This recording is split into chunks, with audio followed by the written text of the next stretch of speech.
Şandeke ji parlamenterên Kurdistana Başûr serdana Rojavayê Kurdistanê kirin bi armanca piştgirtiya berxwedana Efrînê dijî dagirkeriya dewleta Tirkiyeyê û ev şand wê derbasî kantona Efrînê bibe. هێرشێکی ناڕەوا gelek neinsanî li ser Efrînê heye.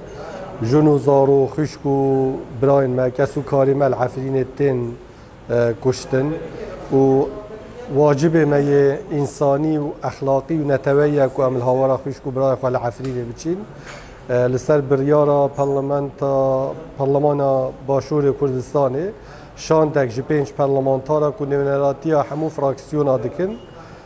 Piraniya aliyên beşdar de parlemanî da em seredana Efrînê bikîn û piştevaniya xwe ya xelkê Başûrê Kurdistanê bo Efrînê derbibirîn, nîgeraniya xwe bigehînîn wan ev rewşa ku têda berxwedana wan pîroz bikîn. û şand pêk dihat ji 5 parlamenteran ji fraksiyona Yekîtî Niştimanî Kurdistan û PDK û Goran û Şûî û Yekgurdû.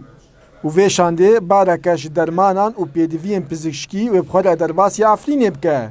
بەبەست سەردانەکەمان بە مەبەستەوەیە کە ئەم بارودۆخێککە ئێستا لە ئەفرین دەگوزارێ ئێمە وەک پەرلەمانتارانی باشوور ئەم واقعەکە ئێستا لەوێ دەگوزارێ و کە زۆر جار وڵاتی تورکیا پێی وایە کە هیچ ژن و مندارێک لەوێ نەکوژراوە تۆباران نەکراوە واقعەکە دەربخەین هەم سەردانێکی ئەم شەرەبانە ئازا و قارەمانە نەبکەن کە بەڕاستی بۆتنە ڕەمزی کوردایەتی و مقاومەت و بەرخودان و کەمێک لە هەر لەگەر وەفدەکەی خۆمان پێداویستی دەرمانمان هەم لە ڕێگای وەزارەتی تەندروستی و لە ڕێگەی بەڕێوەبەرایەتی دۆکەوە بۆ ئەفرین هێناوە لەگەر خۆمان.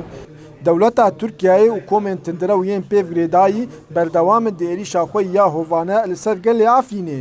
Di demekê de gocivata navdewletî bêdeng e û serdana vê şandê weke gavekê berbişkanina vê bêdengiyê ye.